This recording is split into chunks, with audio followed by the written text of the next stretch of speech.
வணக்கம். இலங்கை செய்திகளுடன் நான் நிரோஷன். விரிவான செய்திகளுக்கு முன் தலைப்புச் செய்திகள். திங்கட்கிழமை கதவடைப்புக்கு தமது சங்கம் ஆதரவு வழங்காது வவுனியா வர்த்தக சங்க நிர்வாக சபை தீர்மானம். இலங்கையின் தரவு பாதுகாப்பு அதிகார சபை எதிர்வரும் மார்ச் அல்லது ஏப்ரல் மாதங்களில் மீண்டும் செயல்பட தொடங்கும் என்று டிஜிட்டல் பொருளாதார பிரதியமைச்சர் தெரிவிப்பு.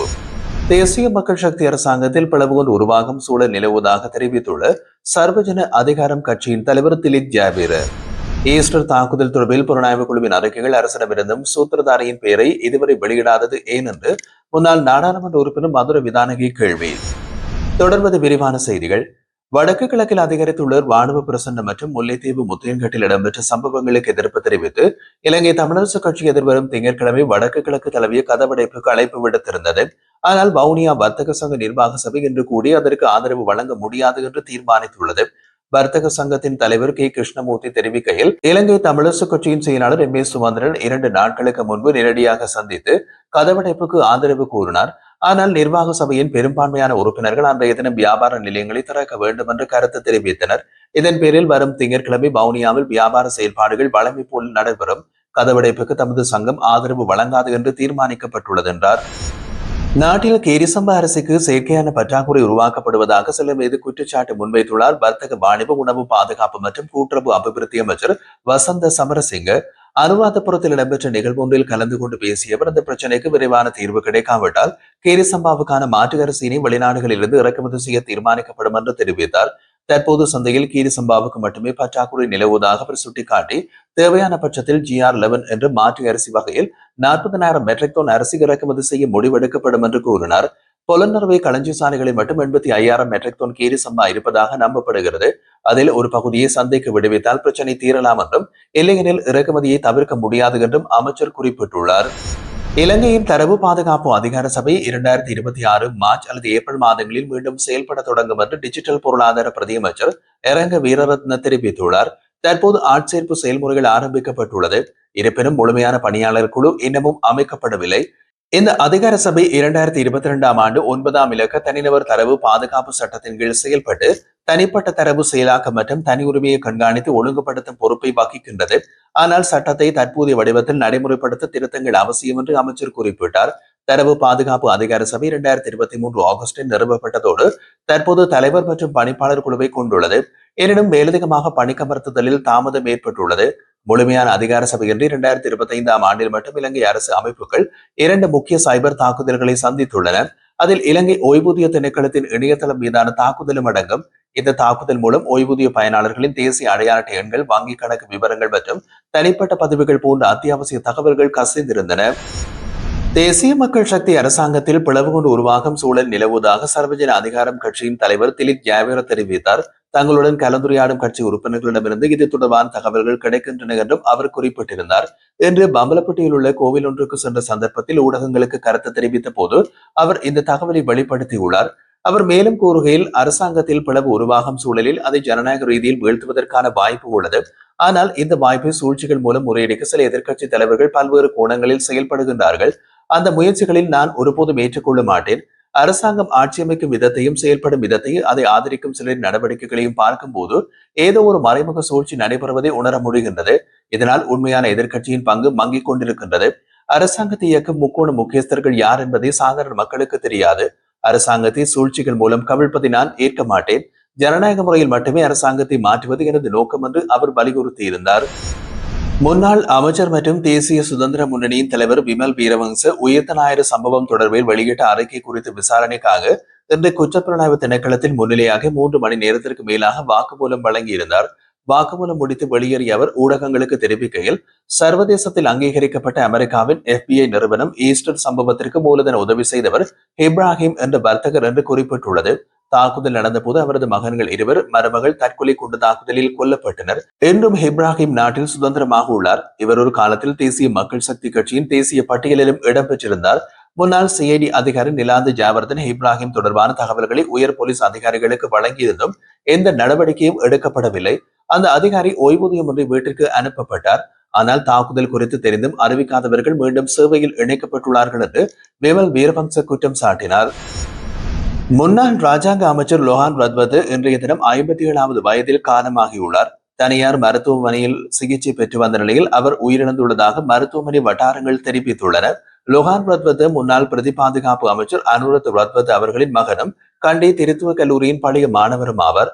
அவர் ஒரு பிரபல ரக்பி வீரராகவும் விளங்கியுள்ளார். மேலும் முன்னாள் பிரதமர் ஸ்ரீமாவு பண்டாரநாயக்கவின் நெருங்கிய உறவினராகவும் அறியப்பட்டவர். 2009 மத்திய மாகாண சபை தேர்தலில் வெற்றி பெற்று அரசியல் வாழ்க்கையை தொடங்கிய அவர் 2010, 2015 மற்றும் 2020 பொது தேர்தல்களில் நாடாளுமன்ற உறுப்பினராக தெரிவானார். தனது அரசியல் பயணத்தில் ரத்தினக்கல் மற்றும் ஆபரணங்கள் தொடர்பான ராஜாங்க அமைச்சராகவும் சிறைச்சாலைகள் ராஜாங்க அமைச்சராகவும் பதவி வகித்துள்ளார். அவரின் வாழ்க்கையில் பல சர்ச்சைகளும் இருந்துள்ளது.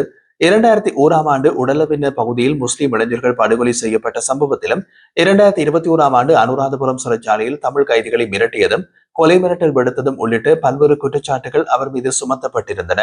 இதேவேளை முன்னாள் ராஜாங்க அமைச்சர் லொஹான் ரத்வத்தவின் மறைவு நாட்டுக்கு பெரும் இழப்பு என்று முன்னாள் ஜனாதிபதி மஹிந்த ராஜபக்ச தெரிவித்துள்ளார். இதன்போது ஊடகவியலாளர்களிடம் கருத்து வெளியிட்ட போது இதனை தெரிவித்த அவர் தமது அரசியல் நடவடிக்கைகளில் மிக நெருக்கமாக இணைந்து செயற்பட்டவர் எனவும் தனிப்பட்ட ரீதியிலும் அவர் நெருங்கி பழகியவர் என்று குறிப்பிட்டார். லொஹானின் இழப்பு குறித்து கண்டி மக்களுக்கும் ஒட்டுமொத்த நாட்டு மக்களுக்கும் இழப்பாகும் என்றார். லொஹானின் மறைவிற்கு ஸ்ரீலங்கா பொதுஜன பெரமுன ஆழ்ந்த இரங்கல்களை வெளியிட்டுக் கொள்வதாக நாடாளுமன்ற உறுப்பினர் நாமல் ராஜபக்ச தெரிவித்துள்ளார். அரசியல் ரீதியாகவும் குடும்ப ரீதியாகவும் நெருங்கி பழகிய ஒருவரை இழந்து நிற்பதாக அவர் குறிப்பிட்டுள்ளார். ஈஸ்டர் தாக்குதல் தொடர்பில் கிழக்கு 53வது ராணுவ படையின் புலனாய்வு குழுவின் விரிவான அறிக்கைகள் அரசாங்கத்திடமிருந்தும் பிரதான சூத்திரதாரியின் பெயரை இதுவரை வெளியிடாதது ஏன் என்று முன்னாள் நாடாளுமன்ற உறுப்பினர் மற்றும் சட்டத்தரணி மதுர விதானகே கேள்வி எழுப்பியுள்ளார். தனியார் தொலைக்காட்சி ஒன்றில் நடைபெற்ற அரசியல் விவாதத்தில் பேசிய அவர் 2018 டிசம்பர் 8, 14 மற்றும் 2019 ஜனவரி 3 ஆகிய திகதிகளில் கிழக்கு 53வது ராணுவ படைப்பிரிவின் புலனாய்வு குழு விரிவான அறிக்கைகள் சமர்ப்பித்ததாகவும் வவுனதீவில் 2 போலீசார் கொலை செய்யப்பட்டமை பற்றிய விசாரணை அறிக்கை வழங்கப்பட்டதாகவும் தெரிவித்தார். இந்த அறிக்கைகள் குற்றப்புலனாய்வு திணைக்களத்திற்கு அனுப்பப்பட்டு அன்றைய சிஐடி பிரதானி நிலந்த ஜாவர்தன அன்றைய பொது பாதுகாப்பு அமைச்சர் RM ரஞ்சிம் பத்ம பண்டாரவுக்கு கடிதம் எழுதியுள்ளதாகவும் அவர் குறிப்பிட்டிருந்தார். அந்த கடிதத்தில் சக்ரானம் அவரது குழுவினரும் ஜியாத் என்ற பெயரில் தாக்குதல் நடத்தியது விரிவாக விளக்கப்பட்டிருந்த நிலையில் தற்போது சூத்திரதாரியை தேடும் நடவடிக்கை தேவையற்றதாகும் என்று மதுர விதானக வலியுறுத்தியுள்ளார். மேலும் அந்த விசாரணைகளை முன்னாள் கிழக்கு கட்டளை தளபதியாக இருந்த தற்போதைய பாதுகாப்பு பிரதியமைச்சர் அருண் ஜெயசேகரவின் குழுவை நடத்தியதாகவும் அவர் குறிப்பிட்டார். உயிர்த்த ஞாயிறு தாக்குதல் தொடர்பான விசாரணைகளை இருட்டடிப்பு செய்து பிரதான சூத்திரதாரியை பாதுகாக்கும் நோக்கமே சஜித் பிரிவு முன்னெடுக்கிறது என்று பிரதி பாதுகாப்பு அமைச்சருக்கு எதிராக கொண்டுவரப்பட்ட நம்பிக்கையில்லா பிரேரணையை வெளிப்படுத்துவதாக அனுர அரசாங்கம் குற்றம் சுமத்தியுள்ளது. பிரதி பாதுகாப்பு அமைச்சர் அருண் ஜெயசேகரவுக்கு எதிராக ஐக்கிய மக்கள் சக்தி முன்வைத்த நம்பிக்கையில்லா பிரேரணை குறித்து ஊடகங்களிடம் பேசிய அமைச்சர் நலிந்த ஜாதிச உயிர்த்த ஞாயிறு தாக்குதல் விசாரணைகளை மூடிமறைக்கும் நோக்கில் எதிரணிகள் பெரிய சதி திட்டம் தீட்டுகின்றன. அரசு இதுபோன்ற சதிகளில் சிக்காது. தாக்குதல் சம்பவ விசாரணைகள் முறையாக இடம்பெறாத போதிலும் அருண் ஜெயசேகரவின் பெயரை நாடாளுமன்ற தெரிவுக்குழுவிலும் ஜனாதிபதி விசாரணை ஆணைக்குழுவிலும் கூட குறிப்பிடப்படவில்லை. ஆனால் இப்போது திடீரென்று அவரது பெயரை முன்வைப்பது ஏன்? குற்றப்புலனாய்வு திணைக்களம் உரிய முறையில் விசாரணைகளை மேற்கொண்டு வருகின்றது.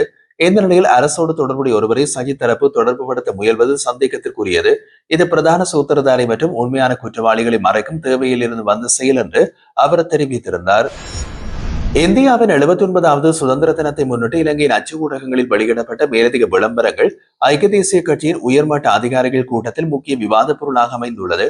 இலங்கையில் உள்ள இந்திய உயர்ஸ்தானிகர் ஆலயத்தால் தயாரித்து அச்சு ஊடக நிறுவனங்களுக்கு வழங்கப்பட்ட விளம்பர இணைப்பில் இடம்பெற்ற புகைப்பட தேர்வு மற்றும் பயன்பாடு குறித்து கூட்டத்தில் விரிவான கலந்துரையாடல்கள் நடைபெற்றுள்ளது. கூட்டத்தில் பங்கேற்ற முன்னாள் ராஜதந்திரிகள் கூடுதல் விளம்பர பக்கங்களில் இந்திய ஜனாதிபதி மற்றும் இலங்கை ஜனாதிபதிகள் இணைந்து உள்ள புகைப்படங்கள் வளமையாக இடம்பெறுவதே இல்லை என்று சுட்டிக்காட்டினர். மேலும் முன்னாள் ஜனாதிபதி ரணில் விக்ரமசிங்கவின் படம் அல்லது குறிப்பு எந்த பகுதியிலும் இடம்பெறவில்லை என்பதும் கவனத்துக்கு கொண்டு வரப்பட்டது.